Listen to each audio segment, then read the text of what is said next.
Let me ask you a simple question. Close your eyes for a second and think. When you hear Valentine's Day, what is the very first thing that pops into your mind? Is it the smell of expensive chocolates? The sight of bright red roses everywhere? Maybe it's the image of couples holding hands, or perhaps, if you're like many people, you think of the pressure to spend money you don't really have on a dinner you didn't really want to book.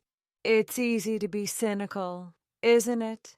Many people are convinced that Valentine's Day is just a Hallmark holiday, a modern invention created by corporations to make us open our wallets. And honestly, looking at the stores in February, that sounds completely reasonable. It feels like a trap. But today, we're going to show you something that might shock you. We are going to go behind the red hearts and the marketing campaigns, because the real story of Valentine's Day is much older, much darker, and much more human than most people can even imagine. It's a story of survival, rebellion, and secret letters written in the dark. Learn, Speak, English, the podcast. If you've ever sat at home on February 14th thinking, this day is definitely not for me, stay with us. You're not alone. This episode isn't here to sell you flowers or tell you how to celebrate. It's here to explain the why. Why did humans feel the need to create this day? And more importantly, why, after thousands of years, does it still exist? Welcome to the Learn Speak English podcast. This is your space where learning English feels like listening to a gripping story, not staring at a dry, boring textbook. I'm Thomas. And I'm Carol. As you listen today, I want you to pay close attention to how we use past tenses to bring history to life. By the end of this episode, you won't just have a deeper understanding of history. You'll actually feel more confident sharing these stories yourself in English. Think of this as your secret weapon for your next English conversation. Ready to travel back in time? Our story begins more than 2,000 years ago, in the heart of ancient Rome.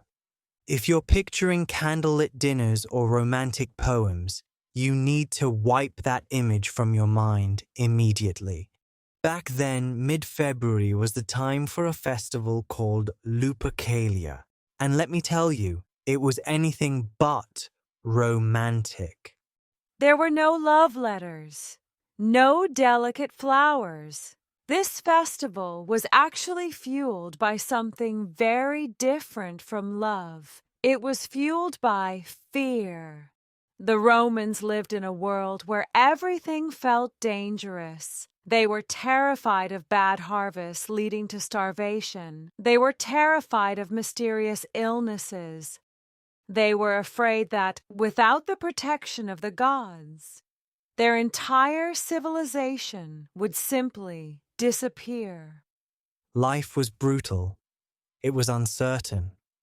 The Romans believed the gods held their lives in their hands, so they performed intense rituals to stay safe. During Lupercalia, priests would sacrifice animals and then run through the streets of Rome, touching people with strips of animal hide. They believed this strange, violent act would bring fertility and, most importantly, protection. To us, in the modern world, this sounds like a nightmare. But to a Roman citizen, it was a necessity. It wasn't about finding a soulmate. It was about the survival of the community. Let's listen to a quick conversation from that time to see what that felt like. Listen how a very frightened visitor talks with a Roman woman about this festival. Listen to what she tells him. Stand right here in the front today. The priests will be passing by soon with the thongs. This looks incredibly dangerous. Why on earth do you do this every single year? Because if we don't, the gods may abandon us. We don't do this for fun. We do this to protect our future and ensure our children are born healthy. Did you notice how the citizen used the word because? Even 2,000 years ago, humans needed a logical reason for their actions. We need to feel that what we are doing matters. In this case, fear created a tradition that lasted centuries. It's a powerful reminder. Many traditions don't start because people are happy and relaxed. They start because people are searching for hope in a dark time. Does that change how you look at the holiday of love? It's actually rooted in the human need to feel safe. As the centuries rolled on, the world changed. Rome became Christian, and the church leaders faced a massive problem. The people absolutely loved Lupercalia. It was a tradition they weren't willing to give up. The church leaders understood a fundamental rule of human psychology. You cannot simply erase a tradition overnight. If you try to take away something people love, they will fight you. They will resist. So, they didn't destroy the festival, they transformed it. They kept the date, mid-February, but they swapped the meaning. The wild pagan rituals were scrubbed away, and a new hero was introduced to the story, a man named Valentine. This was a brilliant move. People accepted the change because it felt familiar. It's much easier to change the reason for a celebration than to stop the celebration itself. And this is how the name Valentine first started echoing through history. So, who was this man? There are many legends, but the most famous Valentine was a priest in Rome during the reign of Emperor Claudius II. Now, Claudius was not a man of romance. He was a man of war. Claudius had a theory. He believed that married men made terrible soldiers. In his mind, a soldier with a wife and children was a weak soldier. Why? Because that soldier had something to lose. He would be thinking about his family instead of the battle. He wouldn't want to die for Rome. So, the emperor did something unthinkable. He banned marriages for young men. Can you imagine the pain of that decree? Imagine being deeply in love, but being told by the law that your love was a crime. I want to marry you more than anything, but the Emperor's guards are everywhere. He has forbidden it. So this is our life now. We have to choose between our love for each other and the law of the land? This is where Valentine steps out of the shadows. He was a priest who believed that love was a higher law than any emperor's decree. He decided to risk everything. He began performing marriages in secret.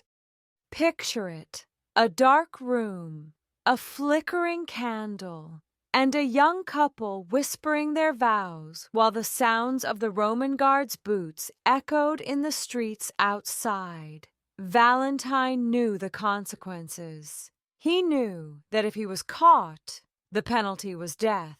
But he did it anyway, because for him, love wasn't just a feeling. It was a fundamental human right. Eventually, the secret got out. Valentine was arrested and thrown into a dungeon. The legends say that even in prison, he didn't stop caring. He comforted other prisoners and showed kindness to his guards. Before he was executed, he supposedly sent a final note to the jailer's daughter, whom he had befriended. He signed it, "From your Valentine." Think about those 3 words. They have survived for nearly 2,000 years. Not because they were part of a clever marketing plan, but because they represented a man's ultimate sacrifice. One man's courage turned a cold winter day into a symbol of devotion. Fast forward several hundred years to the Middle Ages. The story of Saint Valentine was well known, but the day started to take on a new, softer layer. This time, it wasn't because of a decree or a priest. It was because of the birds. People in the Middle Ages lived very close to nature. They noticed that around the middle of February, the birds began to sing differently. They started choosing their mates and building nests. It was the first sign that the long, hard winter was finally ending. The great poets of the time, like Geoffrey Chaucer, saw this and made a connection. They wrote that on Valentine's Day, every bird comes to choose his mate. Suddenly, the day became linked with the idea of choosing someone. It wasn't about gifts yet. It was about the feeling of spring and the hope of new beginnings. It shows us that we don't just celebrate because the calendar tells us to. We celebrate because we see the world changing around us. In the 1800s, everything changed again. This was the era of the Industrial Revolution, and for the first time, Valentine's Day became something you could buy and mail. In America, a woman named Esther Howland, often called the Mother of the Valentine, started mass-producing beautiful, lace-covered cards. Before this, you had to be an artist to send a Valentine. Now, anyone with a few cents could send a beautiful message. This made the holiday explode in popularity, but here is a fun fact. Not all Valentines were nice. Back then, people also sent vinegar Valentines. These were cards with mean drawings and insults for people you didn't like a rude boss or an annoying neighbor. That's hilarious. So even back then, people were using this day to express the things they were too afraid to say in person. Whether it was a profession of love or a clever insult, Valentine's Day became a vital tool for communication. It gave people a safe day to be honest about their emotions. Today, the way we celebrate depends entirely on where you are. It's fascinating to see how different cultures have taken this ancient Roman history and made it their own. Take Japan, for example. On February 14th, it's the women who give chocolates to the men, and they have a very specific system. There is giri choco, which means obligation chocolate. This is what you give to your coworkers or your boss just to be polite.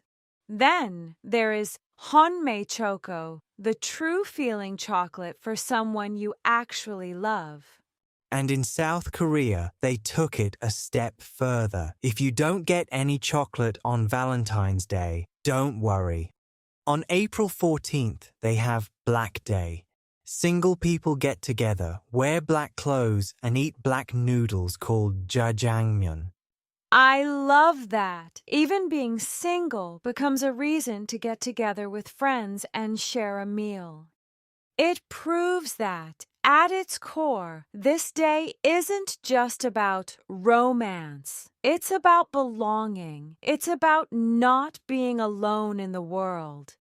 So, we've traveled from the bloody rituals of ancient Rome to the secret weddings of Saint Valentine, through the poetry of the Middle Ages, and into the modern chocolate shops of Tokyo. The question remains, why? Why does it still exist? I think it's because humans have a deep need for their actions to match who they believe they are.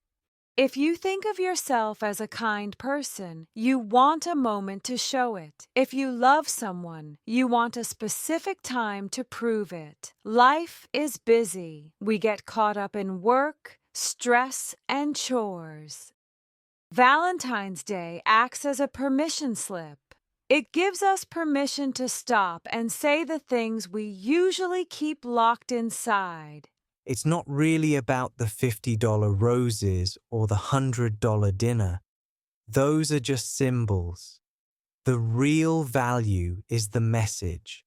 I see you, and you matter to me. Today, we've covered a lot of ground. We've seen that Valentine's Day began as a ritual born of fear and a need for protection, became a powerful story of courage and sacrifice, evolved with nature and the changing seasons, and today serves as a bridge to connect people all over the world. Now, we want to hear from you. This is your chance to practice what you've learned. Go to the comments section right now and tell us, is Valentine's Day popular in your country? Do you have a different tradition for celebrating love or friendship? Or maybe you have a Black Day of your own. Don't just listen, participate. Writing a comment isn't just a way to talk to us. It's one of the best ways to practice your English in a real-world context. We read every single one. And remember, when you're learning a language, you don't need to be perfect. You just need to be understood. Communication is the goal. Thank you for spending your time with us today. Bye, and we'll see you in the next episode. Happy storytelling.